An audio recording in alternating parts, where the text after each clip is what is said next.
Les amis, bonjour, c'est Colette. Voilà, j'espère que tout le monde se porte bien.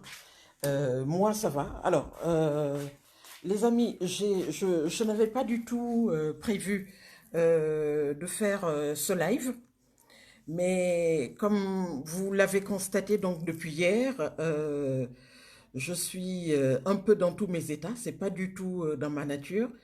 Mais après avoir vu une première info donc sur les réseaux sociaux, comme vous le savez, sur ce fameux groupe qui apparemment a l'aval de l'hébergeur parce qu'on voit du tout et n'importe quoi maintenant, j'ai préféré y aller et voir de mes propres yeux parce que je me suis dit non, c'est pas vrai, c'est pas possible. Comment est-ce que Facebook peut accepter un groupe comme cela sans pour autant même effacer ni même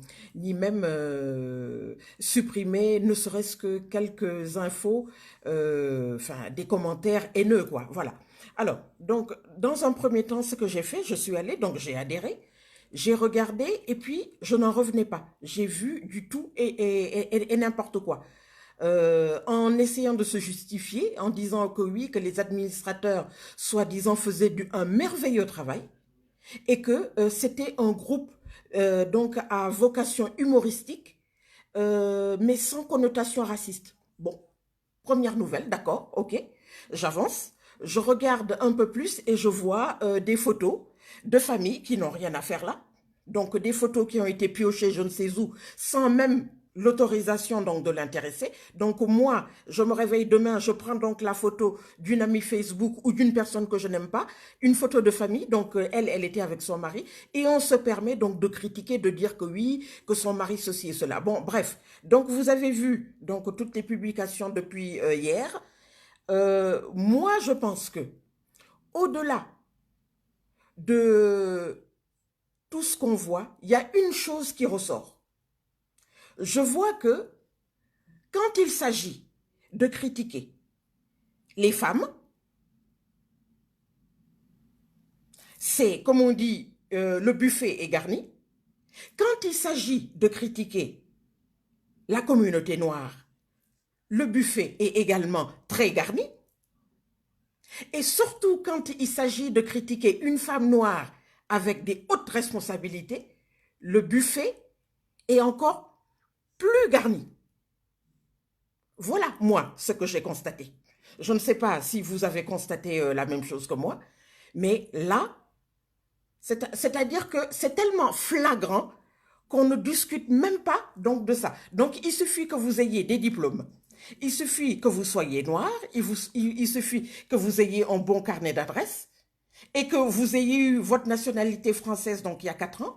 Donc, c'est les chiens sont lâchés, comme on dit, pour parler familièrement. Donc, toutes les attaques donc, sont permises. Je vais faire donc un petit historique donc, de mon parcours au niveau donc, des réseaux sociaux. Comme vous le savez, j'avais créé mon compte donc, en 2011. J'ai laissé quelques années, j'avais pas le temps avec le travail et tout. Et je suis revenue en 2015. Ce que j'ai vu dans un premier temps, je vous l'ai dit d'ailleurs dans la vidéo donc, du 17 avril, c'est ce qui m'a poussé en fait à créer donc ce fameux groupe donc sur le continent africain. Qu'est-ce que je voyais? Je voyais des insultes, je voyais des fausses infos, je voyais du dénigrement, je voyais donc des mensonges. C'est tout ce que je voyais. Je n'ai jamais vu quelque chose, je n'ai jamais vu une seule publication positive sur le continent africain. La communauté noire en général. Voilà l'historique, moi, de mon engagement donc, sur les réseaux sociaux. Quand vous êtes noir, quand vous êtes une femme, quand vous êtes diplômé, quand vous êtes haut placé, vous devenez une cible. Voilà ce que moi, je retiens sur les réseaux sociaux. Et là, l'exemple de Seben Ndiaye, qui n'est pas le premier d'ailleurs, parce qu'on a eu Christiane Taubira. Rappelez-vous en 2013, pour ceux qui ont suivi donc cette affaire, quand la loi s'apprêtait à passer, bien avant d'ailleurs que la loi ne passe, mais elle a eu droit, cette femme, à un torrent d'insultes. On a eu droit à un torrent d'insultes. oui, pourquoi, qu'est-ce que c'est que cette histoire, pourquoi cette loi, le mariage pour tous, etc., etc. Christiane Taubira, ministre de la Justice, un poste régalien. Ce n'est pas une cuisinière, ce n'est pas une étudiante désœuvrée, ce n'est pas une boniche qu'on rencontre donc dans les rues, ce n'est pas donc une prostituée donc de Barbès.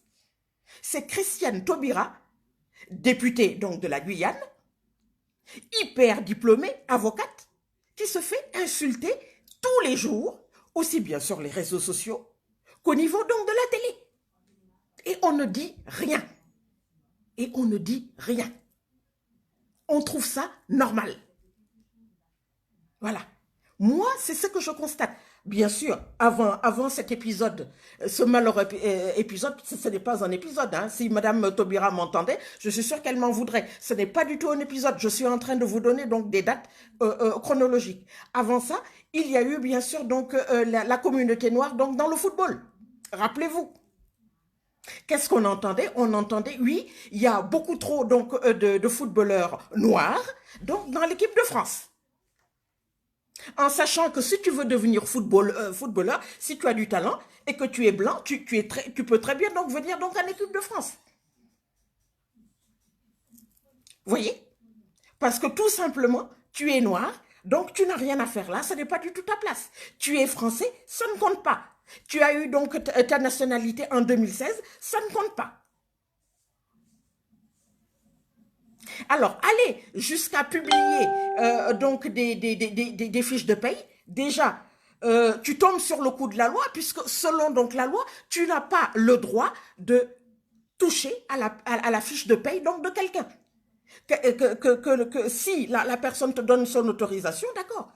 Mais même si elle est secrétaire d'État, même si elle est porte-parole, tu n'as pas à regarder sa fiche de paye. Déjà ça, pour moi, c'est une faute. Là, on parle de coupe afro. Oui, on la compare donc à Ramayad. Je signale que Ramayad, qui était également donc secrétaire d'État donc il y a quelques années, secrétaire d'État au sport, a également subi donc les mêmes attaques.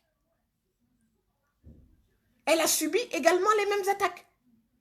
Donc, moi, je suis désolée. C'est vraiment ridicule. Vous avez des gens on a l'impression qu'ils n'ont rien à faire de leur journée.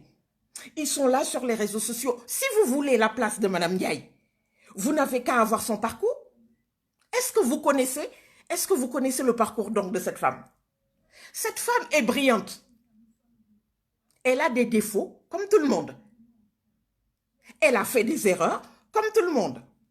Qu'est-ce qui n'a pas fait d'erreur? Qu'est-ce qui aujourd'hui, que ce soit en France ou dans le monde, quel homme politique ou femme politique n'a pas fait d'erreur? Elle a parlé des enseignants il y a quelques semaines. Oui, d'accord, oui. Oui, d'accord. Alors, ce qui gêne apparemment donc les gens, c'est la coupe afro. Maintenant, donc, on parle maintenant de son physique. Au lieu de parler donc de ses compétences, maintenant, on parle maintenant de son physique. Voilà. Rachida Dati. Rappelez-vous donc il y a quelques années, du temps de M. Sarkozy. Ce qui est pareil. On parlait également de son physique. On disait qu'elle était malhonnête. On est allé jusqu'à piocher dans son CV pour dire qu'elle n'avait pas du tout eu donc son diplôme de magistrate. Pourquoi? Parce qu'elle ne se laissait pas faire. Elle était garde des Sceaux. Elle était garde des Sceaux. Ils l'ont attaquée sur tous les plans. Ils sont allés également donc dévoiler donc le passé de son frère qui était embourbé donc dans des histoires donc de trafic, etc., etc. Non, mais vraiment, là, on touche le fond, là. Est-ce qu'aujourd'hui, peut-être que je me suis mal renseignée, il se peut que je n'ai pas l'info, mais je demande si quelqu'un a l'information, est-ce qu'on a, à part Madame Ndiaye, est-ce qu'on a un autre groupe qui est dédié à un homme ou à une femme politique? Moi, honnêtement, c'est la première fois que je vois ça. C'est la première fois que je vois un groupe qui se défoule sur une personnalité politique, voilà. Et voyez, c'est une femme, elle est jeune, elle est ambitieuse.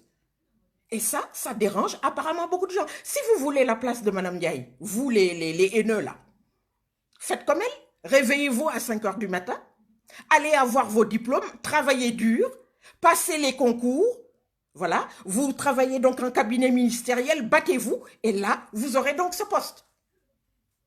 C'est ce que toutes les personnes honnêtes font. Au lieu d'être dans les trafics, au lieu de mentir, de raconter des histoires ou d'attendre que quelqu'un peut-être vous donne des sous et tout, travaillez dur.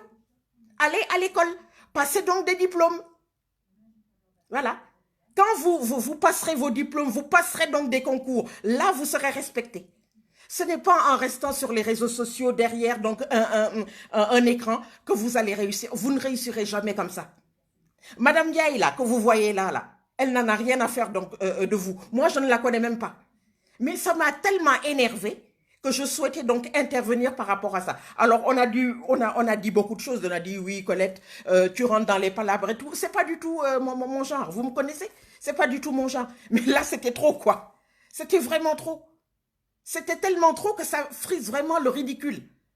Parce que dénigrer quelqu'un à longueur de journée, quelqu'un qui ne vous connaît même pas, à quoi ça sert? Vous perdez votre temps. C'est ce que j'ai envie de dire donc à ce groupe-là. Vous perdez votre temps. Allez bosser. Allez passer vos diplômes. Allez donc faire les concours comme tout le monde. Et il n'est pas trop tard pour passer les concours, sachez-le. Même à 50 ans, 55 ans, on peut encore passer les concours. Si vous voulez réussir dans votre vie professionnelle. Au lieu de rester comme ça, frustré avec votre haine là, et machin, ça ne sert à rien. Madame Diaye là, elle n'a pas besoin de vous. C'est ce que moi j'ai envie de vous dire. Et toutes les démarches que j'ai faites depuis hier soir, donc par rapport à l'hébergeur, vous avez vu donc sa réponse. Oui, on a bien vu donc vos commentaires, etc. On ne peut pas supprimer le groupe, on a supprimé donc des commentaires. Ce ne sont pas les commentaires qu'il faut supprimer, même s'il y en a certains qui sont assez dégoûtants, dégueulasses. Voilà. Mais ce ne sont pas les commentaires. Il faut supprimer ce groupe. Ce n'est pas les commentaires qu'il faut supprimer. Il y a beaucoup trop d'abus au niveau donc des réseaux sociaux. Je ne suis ni la première ni la dernière donc à le dire. Que ce soit pour les hommes politiques, que ce soit pour une voisine qu'on n'aime pas, que ce soit pour voilà, juste s'amuser, parce qu'on n'a rien à faire. On est en période de confinement. On devrait se serrer les coudes, s'entraider, avoir de la bienveillance, le respect. Mais non. Tout ce qu'on veut faire, c'est dénigrer l'autre. Au lieu de s'occuper de ses oignons, non. On va regarder donc devant la porte du voisin. Allez bosser. Allez travailler, passer des diplômes. Soyez fiers de vous. Au lieu de rester là à dénigrer donc des personnes qui ne vous connaissent même pas. Vous pensez que c'est avec vos insultes que vous allez donc dénigrer cette femme? Ça ne marche pas du tout comme ça. La décision qui a été prise donc de sa nomination, vous n'y pouvez rien du tout. C'est une femme qui est appelée à rester. Elle partira quand le moment sera venu. Mais ce ne sera pas à travers vos insultes que Mme Diaye partira. Ça, je peux vous le dire. Vous n'avez qu'à tout faire, insulter, dites, machin. Et surtout, sachez également une chose. Les insultes, ça tombe sous le coup de la loi.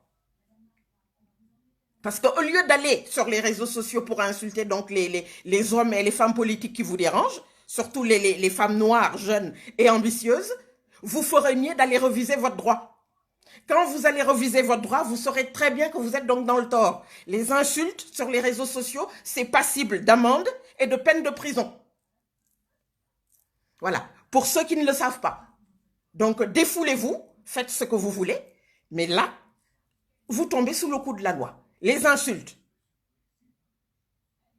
Tout ce qui est à caractère, tout ce qui est insulte, ça tombe sur le coup de la loi. Donc, au lieu, encore une fois, d'aller vous défouler sur les réseaux sociaux, allez apprendre le droit. Ça, c'est bien ça, pour vous, pour les haineux, là.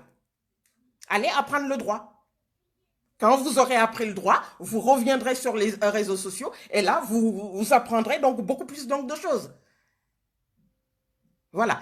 Donc, la communauté noire, que ce soit les épisodes passés, les dizaines d'années passées, on est toujours là. Vous avez beau nous insulter, vous avez beau nous humilier, j'allais même pas en parler, mais comme maintenant je suis en verve là, je vais également le dire. Donc pendant le confinement, avec donc les événements donc de Chine, Les Chinois sont les rois, donc en Afrique. Et pourtant, ils maltraitent donc les Africains chez eux. Voilà. Des gens qui sont honnêtes. Vous avez donc des universitaires. Vous avez des gens qui travaillent, qui payent leurs impôts, malgré tout. C'était juste une parenthèse.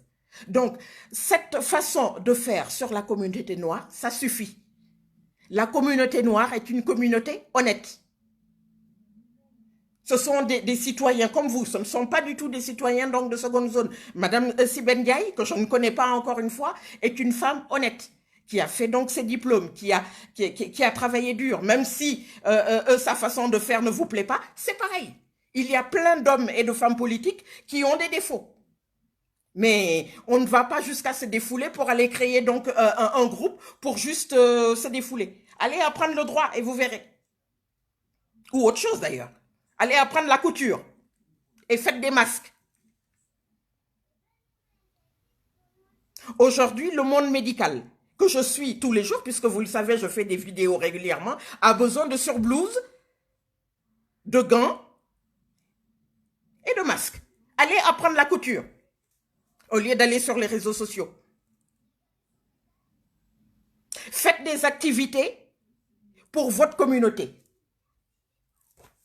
Soyez positif. Au lieu d'aller regarder donc l'assiette du voisin. Faites des activités qui vont vous grandir au lieu de vous rabaisser. Quand vous allez sur les réseaux sociaux et que vous insultez des gens que vous ne connaissez pas, vous vous rabaissez.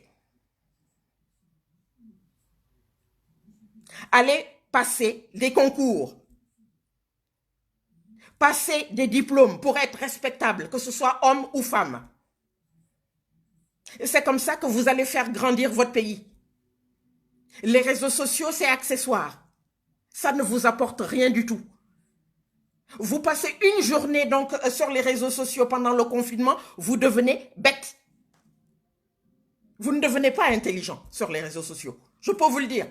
J'y suis depuis 5 ans. Ça vous abrutit. Faites une coupure. Lisez. Apprenez. Soyez positif. Faites des activités qui vous grandissent. Ne passez pas tout votre temps à être haineux. La bienveillance. Tout ça, ce sont des valeurs, même pendant le confinement. Le confinement doit nous rendre forts. Personne n'est parfait. Personne. Ce n'est pas en insultant sur les réseaux sociaux que vous allez grandir. Même si quelqu'un a des idées que vous n'appréciez pas, ça ne sert à rien. Apprenez à vous respecter. Pendant que vous insultez sur les réseaux sociaux, il y a d'autres gens qui avancent. Sachez-le. Après une journée sur les réseaux sociaux, vous avez perdu une journée de votre vie. Une journée. Et vous n'avez rien eu, rien du tout. Rien.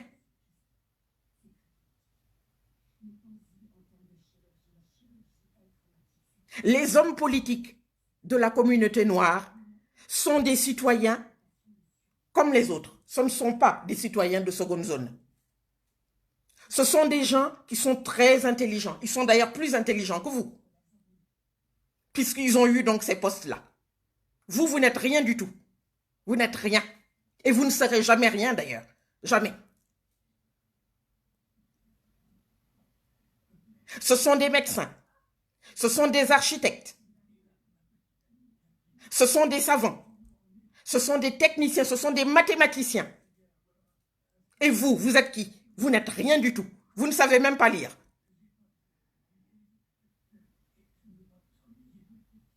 Donc, moi je dis, stop, ça suffit. À force de taper sur la communauté noire, on dit stop là, c'est bon. Faites en sorte que vous sortiez grandi de cette histoire-là. En 8 semaines donc de confinement, on a déjà vu tout et n'importe quoi. En 8 semaines de confinement. Quand vous allez sur le groupe, même des soignants, vous voyez mais des choses mais horribles. On accuse les Africains et la communauté maghrébine de faire donc du marché noir. Ça, je l'ai vu. Alors que c'est archi faux. L'histoire donc de la pharmacie où on avait justement eu vent du trafic, ce ne sont pas les Africains et la communauté maghrébine qui l'avaient fait. C'était des Français pure souche.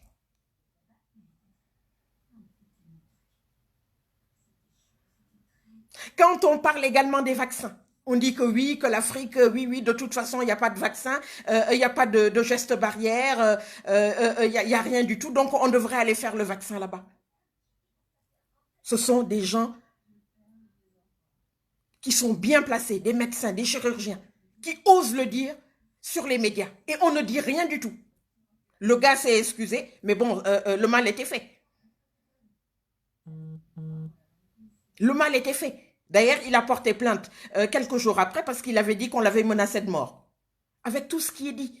Comment voulez-vous être serein après ça? Le match de foot là, qui a eu lieu l'année dernière, là, si ma mémoire ne me trahit pas, c'était pareil, je l'avais prévenu quelques jours avant. Et un ressortissant, je pense, malien ou guinéen, donc a été tué. Au lieu de vous défouler sur les réseaux sociaux, faites quelque chose de votre vie, faites quelque chose de positif de votre vie. Apprenez des métiers. Soyez bienveillants. Regardez les gens avec bienveillance. Acceptez-vous tout le monde. Aujourd'hui, en période de confinement, vous avez une partie donc du pays qui travaille. Les caissières, les aides à domicile, les aides-soignantes, des médecins. Et parmi ces secteurs d'activité-là, vous avez beaucoup de gens qui appartiennent à la communauté noire. Réfléchissez un peu à ce que vous dites. Les hommes politiques, les femmes politiques, vous devez les respecter, même si vous n'êtes pas d'accord avec leurs idées. Tapez sur des femmes parce que c'est des cibles faciles. Les blacks parce qu'on ne les respecte pas. Il faut que ça s'arrête. Voilà ce que j'avais donc à vous dire. Voilà, donc le racisme, sous couvert donc d'humour, ça suffit. On n'est pas bêtes là. Les bêtes là, c'est vous. Les haineux là, de la toile. Nous, on sait très bien ce que c'est donc le racisme. On sait ce que c'est. On fait très bien le distinguo entre le racisme et les moqueries. Là, c'est du racisme. Donc, vous n'avez qu'à retourner la question comme vous voulez. C'est du racisme. Donc, vous arrêtez. Si on faisait de même avec vos femmes et vos sœurs et vos cousines, je me demande comment est-ce que vous alliez réagir. Est-ce que ça vous plairait si on faisait la même chose avec vos sœurs, vos cousines et vos mamans? Qu'on insulte là à longueur de journée. Oui, oui, tu as vu sa robe, etc., etc. Est-ce que ça vous plairait? Mettez-vous à la place de l'autre. Soyez bienveillants.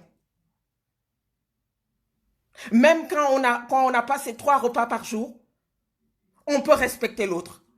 Même quand on ne fait pas de gros voyages, on peut respecter l'autre. Même quand on n'a pas un compte en banque fourni, on peut respecter l'autre. Moi, l'éducation que j'ai eue, c'est de ça que je tire. Je n'ai pas eu tout le temps un portefeuille rempli.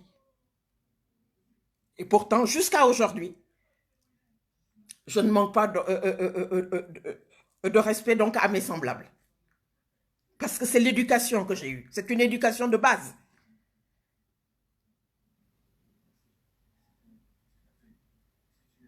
La bienveillance. Ça, c'est ce qui nous manque aujourd'hui dans ce monde-là. Il n'y a plus de respect.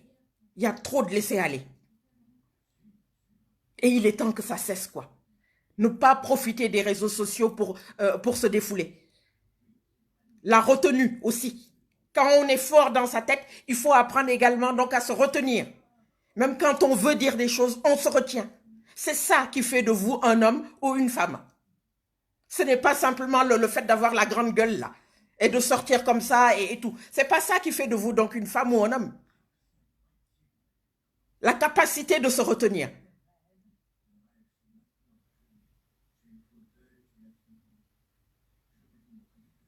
Les hommes et surtout les femmes politiques de la communauté noire ne sont pas des ballons de foot. Ce ne sont pas donc des objets de défouloir. Respectez-les comme vous, vous auriez aimé qu'on vous respecte. Voilà, c'est ce que je voulais donc vous dire. À très très bientôt les amis. Merci. Au revoir.